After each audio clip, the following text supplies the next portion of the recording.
Hola, hoy les voy a hablar sobre algunos temas como valor, el Banco Central en Colombia y el dinero. Bueno, ¿qué es el valor? Lo que yo entiendo por valor es el grado de utilidad que yo le doy a alguna cosa, que puede que monetariamente no valga demasiado, pero sí significa mucho para mí sentimentalmente, o me sirve mucho, o tiene como, pues o tengo como cierta preferencia por esta cosa en específico, así existen más de la misma, pues esta cosa tiene mucho valor para mí.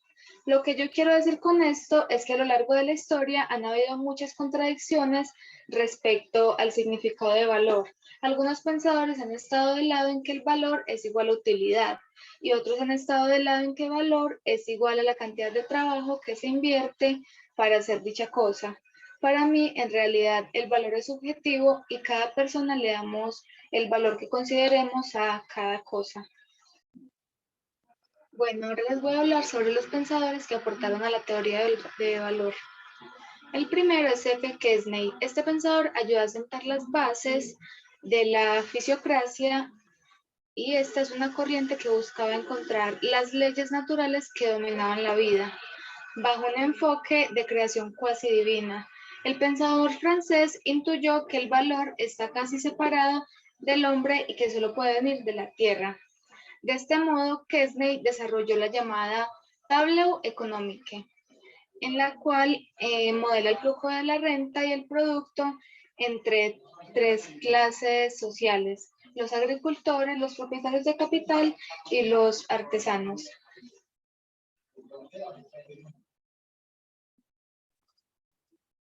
Ahora les voy a hablar sobre Adam Smith. Conocido como el padre de la economía política, Smith fue un paso más allá de lo propuesto por los fisiócratas y concluyó que el valor de las cosas está definido por el trabajo que se invierte en ellas. Además, concluyó que el mercado, escenario en donde se venden y compran mercancías y servicios, tiende a una autorregulación regida por la búsqueda individual del beneficio, situación cuasi divina, a la cual llamó la mano invisible. Bueno, David Ricardo. En este economista comienzan a hacerse notables dos temas. El primero es la distribución de los recursos y el segundo son los rendimientos. Sobre el primer punto, concluyó que la libre circulación de las mercancías, es decir, sin barreras comerciales como los impuestos, promueven una especialización productiva que permea a todos con el comercio en cuanto a los rendimientos. Detalló que cada unidad adicional de estos es menor en relación a la anterior y que para obtenerla se requieren más elementos productivos como maquinaria y trabajo. Bueno, Carlos Marx, este economista de origen alemán, llevó más allá las ideas de Smith y Ricardo en cuanto a la creación del valor, concluyendo que solo es el trabajo de los individuos quien lo genera.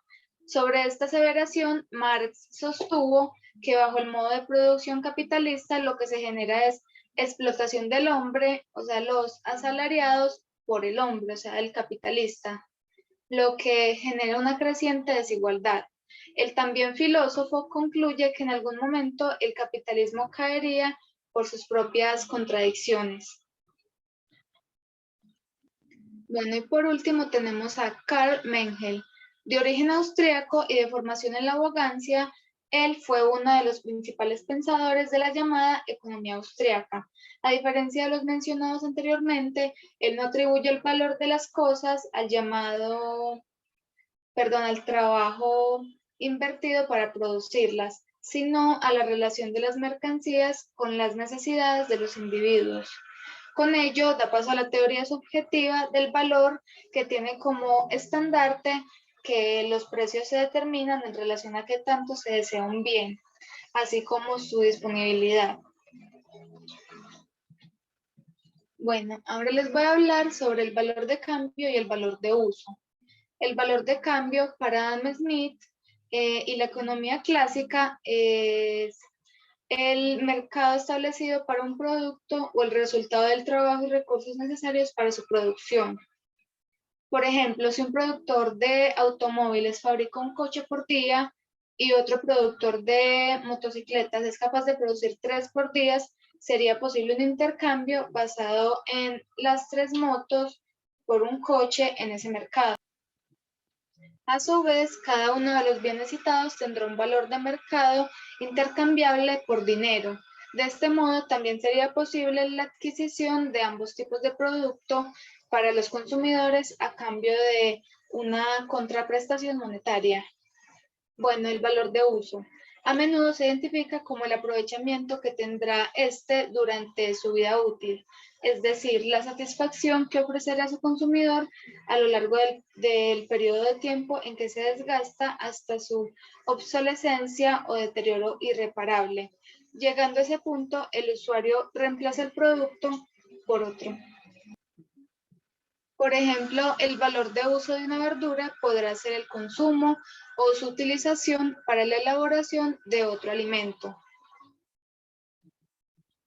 Bueno, ahora les voy a hablar sobre la relación que hay entre el concepto valor y el dinero.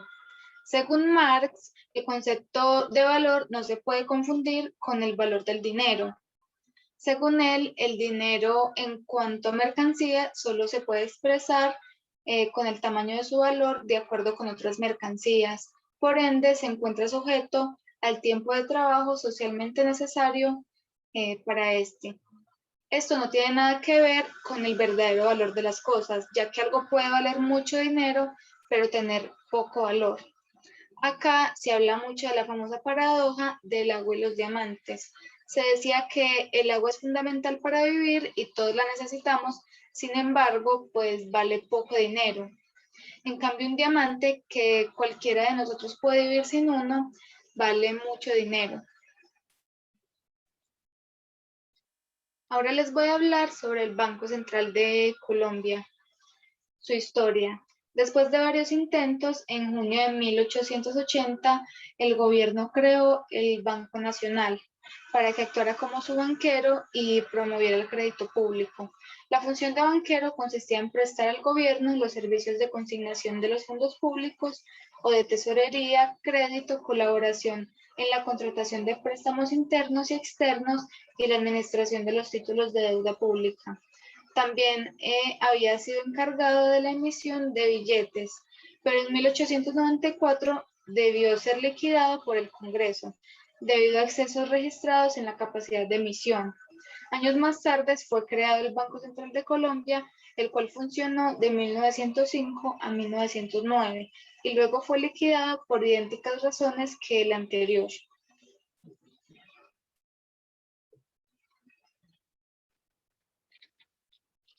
Bueno, la Primera Guerra Mundial trajo a Colombia graves dificultades económicas y financieras que no mejoraron con el advenimiento de la paz. Las perspectivas de las entidades bancarias durante las dos primeras décadas del siglo XX no eran halagüeñas por el desorden monetario existente. Se emitía dinero sin control y las reservas de los bancos estaban dispersas. Además, se carecía de un sistema formal de garantías y respaldo gubernamental para los bancos. La anterior situación precipitó la crisis de los años 1922 y 1923, que evidenció la escasez de medio circulante. Se hacía apremiante la necesidad de dar solidez y estabilidad a la moneda y al crédito mediante un banco central sólido y consistente. Bueno, la misión Quemerer.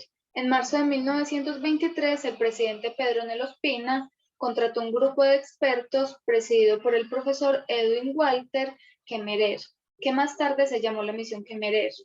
La primera actividad de esta misión fue el estudio de nuestra realidad económica mediante el contacto y discusión con cámaras de comercio, sociedades de agricultores y agentes oficiosos regionales.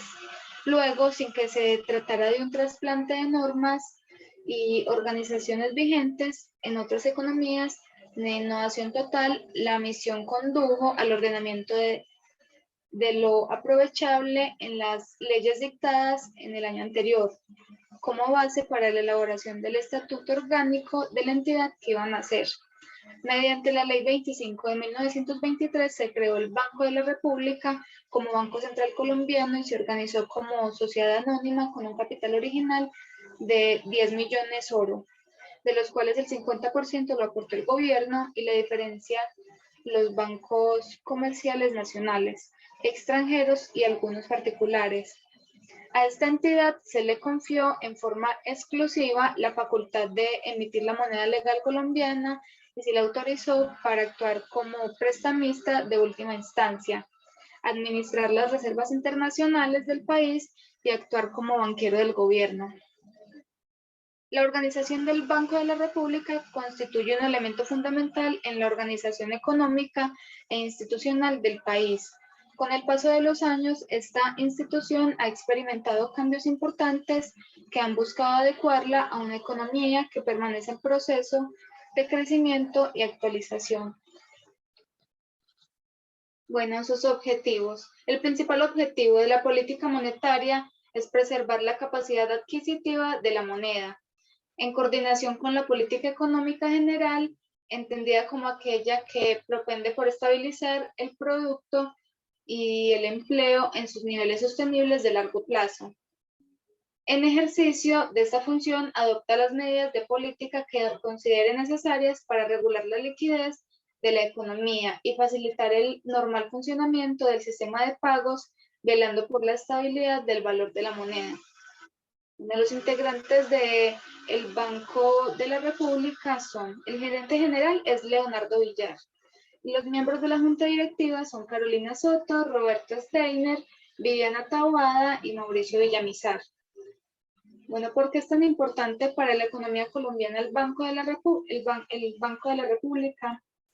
Porque ya que este banco tiene naturaleza única, con autonomía administrativa, patrimonial y técnica, debería ser la entidad más transparente del país. Como es la que se encarga también de hacer el dinero de los colombianos, su lucha contra la inflación es constante.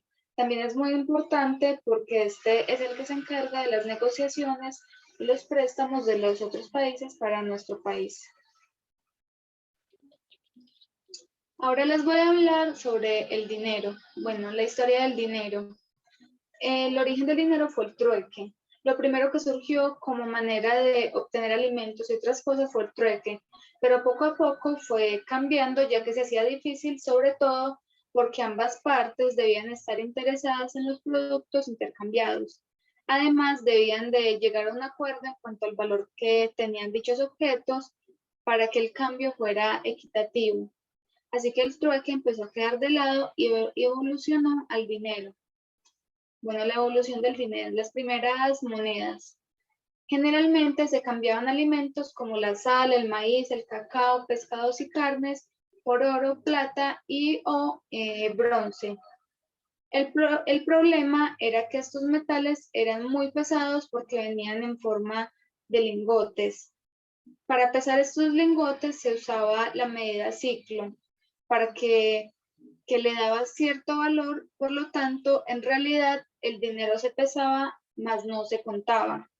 Fue así como, de acuerdo con lo que pesaba cada lingote, se le fue dando un valor y un nombre a cada pieza de esos materiales, como el denario romano, origen de la palabra dinero.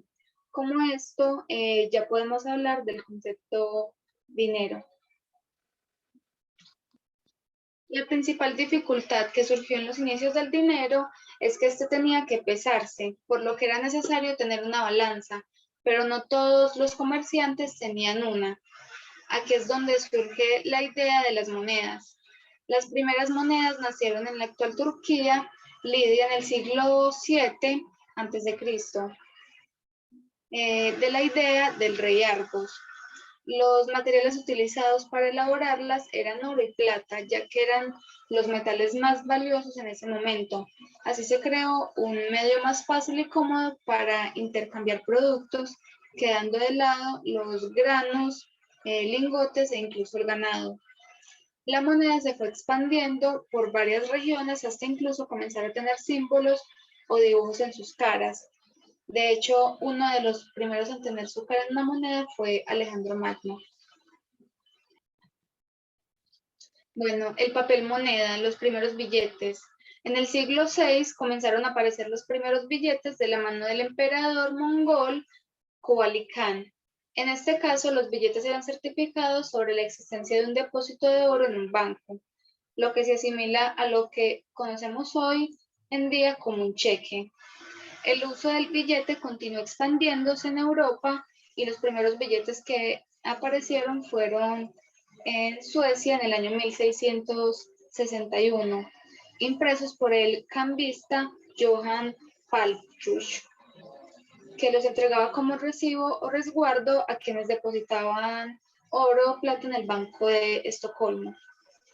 A España llegaron en 1780 durante el reinado de Carlos III y su uso se popularizó rápidamente por ser mucho más cómodos de llevar que las monedas.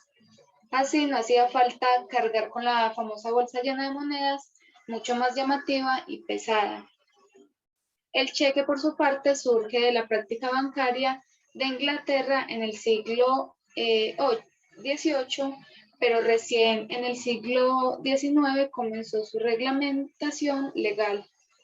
Es en Inglaterra donde se dicta la primera ley de cheques en 1852 y le sigue Francia en 1865 y el ejemplo es seguido por los demás países. Bueno, historia de las tarjetas de crédito. A medida que avanzaban los años, se necesitaron formas más fáciles y rápidas de tener dinero y adquirir diversas cosas. Así es como en 1914 se originan las tarjetas de crédito desde la compañía Western Union, donde ofrecían a seleccionados clientes una tarjeta que les permitía tener una línea de crédito sin ningún cargo. Ya hacia el 1958 se creó el Bank American, o lo que hoy conocemos como Visa, y la Interbank Card Association, que hoy es conocida como Mastercard. En el mismo año, American Express lanzó su primera tarjeta de crédito de papel. Por un año más tarde fue reemplazada por la de plástico. Bueno, el origen del ahorro. Los primeros ahorradores los encontramos en la antigüedad con los pueblos incas, chinos y egipcios, quienes guardaban parte de sus cosechas para los tiempos más difíciles o cuando tuvieran más necesidades. Volviendo a la Edad Media, es aquí donde surge como tal lo que hoy conocemos como ahorro. En 1462 nació la primera organización del ahorro llamada Monte de Piedad, donde los monjes italianos franciscanos protegían los bienes de sus integrantes hacia un fondo común que contenía joyas, monedas, limosnas y ayudas de la corona. En algún momento estos ahorros no fueron suficientes y ahí fue cuando empezaron a cobrar intereses. De esta manera surgieron los primeros bancos. Así como en tiempos muy antiguos los pueblos y civilizaciones comenzaron a ahorrar ese dinero extra o parte de sus cosechas, es importante que nosotros también ahorremos. Aunque sea poco, en principal contamos con productos como los fondos mutuos, donde puedes invertir tus ahorros. Bueno, ahora les voy a hablar sobre el dinero fiduciario. Consiste en títulos, monedas o billetes de papel o similar que tenían valor no por sí mismos, sino porque estaban respaldados por un banco emisor que se comprometía a responder por su valor y podía hacerlo porque disponía de reservas de oro, plata u otras divisas. Ahora les voy a hablar sobre el valor intrínseco. El valor intrínseco es el valor que tiene en el mercado el metal, que generalmente un metal precioso empleado para la acuñación de una moneda, también conocido como valor real. Un elemento que tiene este valor es, por ejemplo, si la onza de oro tiene un precio de $450 y se acuña una moneda que contiene una onza de oro, la moneda acuñada mantendrá un valor intrínseco de $450. Por ejemplo, los billetes no tienen un valor intrínseco, ya que sin un acuerdo local o sin confianza en nuestro gobierno no son más que solo papeles. Muchas gracias por la atención prestada.